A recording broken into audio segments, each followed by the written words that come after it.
ओम नमः शिवाय। जय श्री महाकाल। तो मेरे देवों के देव महादेव और माता पार्वती जी की कृपा से आपकी सारी कामना पूर्ण हो जाए और जीवन में जो भी दुख परेशानी समस्या है वो खत्म हो जाए, ऐसी हम मंगल कामनाएं करते हैं। तो गुरु जी ने कहा है कि आज का जो उपाय है विशेष तरीके से आपकी जो कामना है इच्छा है वो पूर्ण करेगा। साथ ही साथ आपके घर में जो लक्ष्मी से जुड़ी समस्या आ रही है, धन धान की समस्या आ रही है, उन्हें भी समाप्त करेगा। तो इस वाले उपाय में आपको इस प्रकार से हरे मूंग लेने हैं, समी पत्र लेने हैं, गुड़ के टुकड़े लेने हैं और विशेष तरीके से शिवलिंग पर जाकर उपाय कर लेना है। गुरु जी ने कहा है इस उपाय करने के बाद आपकी कामना तुरंत पूर्ण होने लगेगी। तो गुरु जी द्वारा बताया गया बहुत ही अचूक उपाय है, कैसे करना है वो बताएंगे। उसके पहले इस वीडियो को लाइक करें और अभी तक चैनल को सब्सक्राइब नहीं किया है सब्सक्राइब जरूर करें। तो इस वाले उपाय में क्या क्या सामग्री की जरूरत है वो देख लीजिए। तो सबसे पहले आपको इस वाले उपाय में बेलपत्र लेने हैं। कितने बेलपत्र की जरूरत है तो गुरु जी ने कहा है कि इस वाले उपाय में आप चाहो तो 5 बेलपत्र ले लो या 1 बेलपत्र ले लो, जितने बन पाए उतने बेलपत्र आपको ले लेने हैं। और जितने भी बेलपत्र लो ना वो खंडित नहीं होने चाहिए। इसके बाद जो अगली सामग्री है वो है समी पत्र। ठीक है, तो आपको समी पत्र कितने लेने हैं तो इस वाले उपाय में मात्र आपको 1 समी पत्र लेना है।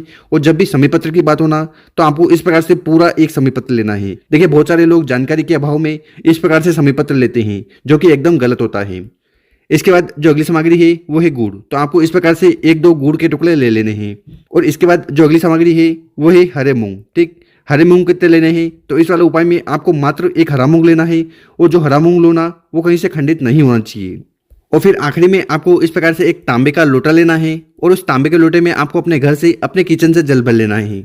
इसके बाद आगे हमने जो आपको एक हरा मूंग बताया था उसको उठाना है, बेलपत्र को उठाना है, समी पत्र को उठाना है और गुड़ के टुकड़े को उठाना है। सबको उठाकर आपको इस जल के लोटे में, इस जल के पात्र में डाल देना है।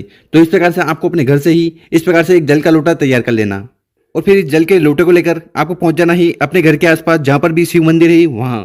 और ये वाला जो उपाय है ये आप सुबह भी कर सकते हो और अगर आपको शाम को समय मिले तो प्रदोष काल में इस उपाय को जरूर करिएगा। तो आपको शिव मंदिर में चले जाना है। शिव मंदिर में जाने के बाद शिवलिंग की जो भी पूजन पाठ करनी है, जो भी सामग्री समर्पित करनी है वो कर लीजिएगा। उसके बाद आपके पास जो एक शुद्ध जल का लोटा है जिसमें आपने हरा मूंग, गुड़ और समी पत्र डाला था उस जल के लोटे को उठाना है और धीरे धीरे कर पूरा पूरा जल आपको शिवलिंग के ऊपर समर्पित कर देना है। ओम नमः शिवाय, श्री शिवाय नमस्तुभ्यम का स्मरण करते हुए।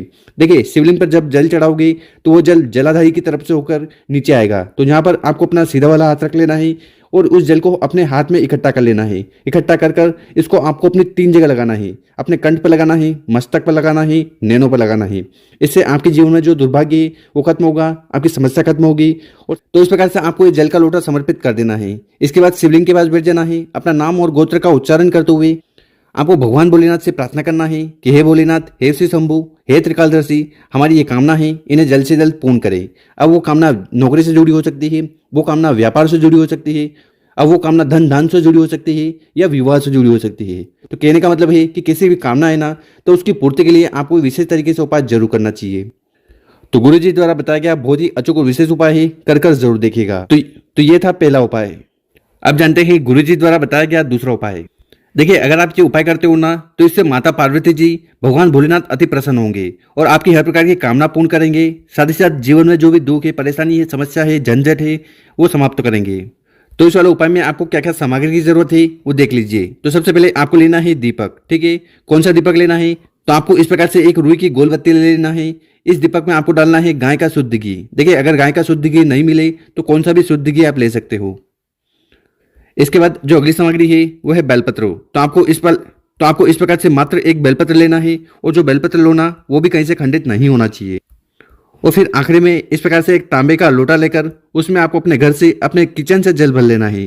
देखिए यहाँ से जल भरकर उपाय करते हो ना तो इससे आपकी सारी कामना पूर्ण होती है। जीवन में जो दुख है, परेशानी है, समस्या है वो भी खत्म होती है। देखिए इन तीनों सामग्री को लेकर आपको पहुंच जाना है बेलपत्र के पेड़ के नीचे। देखिए आपको पता होगा कि बेलपत्र के पेड़ के नीचे अगर आप विशेषकर शाम के समय जाओगे ना तो वहां पर भगवान भोलेनाथ और पार्वती जी का वास होता है। और विशेषकर इस उपाय को आपको प्रदोष काल में शाम के समय करना है। तो इस वाले उपाय में करना क्या है कि सबसे पहले आपके पास जो एक गोल बत्ती का दीपक है ना तो उस गोल बत्ती के दीपक को उठाना है और वहीं बेलपत्र के पेड़ के नीचे उस दीपक को रख देना है। रखने के बाद इस दीपक में आपको घी डालना है और इस दीपक को प्रज्वलित कर देना है। और प्रज्वलित करते समय अपना नाम और गोत्र का उच्चारण करते जाना है। साथ ही साथ ओम नमः शिवाय, श्री शिवाय नमस्तुभ्यम इन मंत्रों का जाप करते रहना।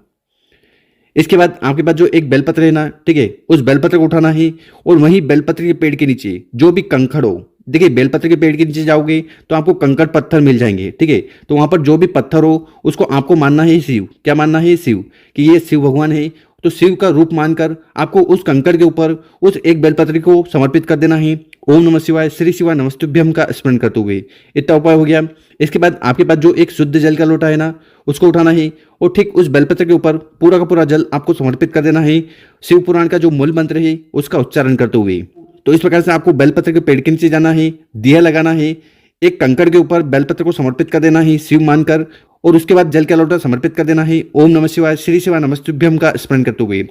गुरु जी ने कहा है कि जो भी व्यक्ति इस प्रकार से सब प्रदोष काल में जाकर विशेष उपाय कर लेता है ना, तो इससे भगवान भोलेनाथ, माता पार्वती जी बहुत ज़्यादा प्रसन्न होती है और इस व्यक्ति की हर प्रकार की कामना पूर्ण करती है। साथ ही साथ उस व्यक्ति के जीवन में जो भी दुख है, परेशानी है, समस्या है, झंझट है, उन्हें भी समाप्त करती हैं। तो गुरु जी द्वारा बताया गया बहुत ही अचूक और विशेष उपाय है, कर जरूर देखिएगा। और अगर आपको वीडियो 1% भी अच्छी लगी हो ना, तो 5 लोगों की मदद जरूर करिएगा इस वीडियो को उनके साथ शेयर कर। ओम नमः शिवाय।